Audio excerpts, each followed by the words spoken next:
Bolívar Ángel Sin Maleza, en la continuación de la sesión en la que se trata las reformas al COI. Compañeros asambleístas, el derecho penal es un instrumento de control social. Es una norma que regula el poder punitivo del Estado. Esta le atribuye la potestad de castigar o de sancionar las conductas al ciudadano, pero también establece límites en el ejercicio del poder. Ante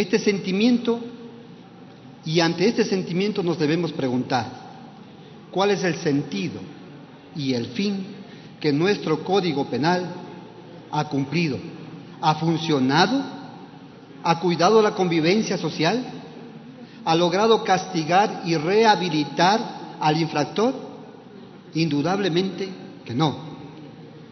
Señores asambleístas, pueblo ecuatoriano, cada reforma que sufre el Código Penal debe ser motivo de reflexión.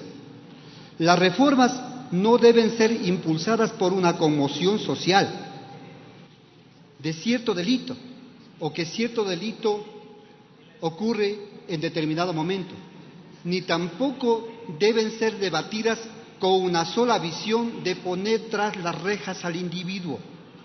Es hora de que nuestro Código Penal encuentre otras formas de sancionar y de castigar a quien infringe la ley. No todos los delitos causan el mismo daño o conmoción social. Entonces, no todos deben terminar privados de libertad. Es hora de que la ley penal garantice una verdadera reparación a las víctimas. Es hora de encontrar una fórmula eficaz para la rehabilitación social. Cuando digo que no todos los delitos deben terminar en privación de libertad, quiero decir que busquemos otra forma de castigar o de reparar los errores. Por ejemplo, en esta reforma se está tipificando como nuevo delito la falsificación del contenido de certificados médicos y reformando la omisión de denuncia por parte del profesional de salud o educación. La pena que se está imponiendo es la privativa de libertad. Me pregunto, ¿encarcelarles a los profesionales servirá de algo? ¿Qué ganará la sociedad? ¿Qué ganará el Estado al ponerles tras las rejas a los profesionales de la salud? A mi juicio, estas conductas deben ser sancionadas, claro que sí, pero con trabajo comunitario. Ahí sí ganaría el Estado, la sociedad, porque un profesional de la salud en este ejercicio de reparar podría realizar trabajos de verdadera acción social, de función social en campañas de educación, en centros, en poblaciones, en comunidades, en grupos que requieran su atención. Señores asambleístas, es hora de ir pensando en un cambio radical en la dosimetría penal, en la rehabilitación social, en la reparación a las víctimas, en los procesos judiciales ágiles y transparentes. Y no quiero hablar de justicia, porque parece que las autoridades son de piedra, no escuchan, no hacen nada. El Consejo de la Judicatura, que ya lleva algunos meses en funciones, le pregunto, ¿habrá ya nombrado a los jueces de garantías constitucionales? Creo que no le interesa cumplir con la ley. Todos condenamos el maltrato a las mascotas y personalmente tengo que decirle que repudio este tipo de agresión en su contra. Pero este proyecto debe hacer una diferenciación específica a qué consideramos maltrato animal. Caso contrario, estas reformas pueden ser inaplicables.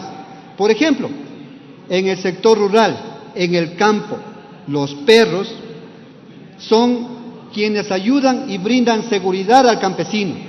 Cuando el campesino sale a la ciudad, es el perro quien cuida su casa.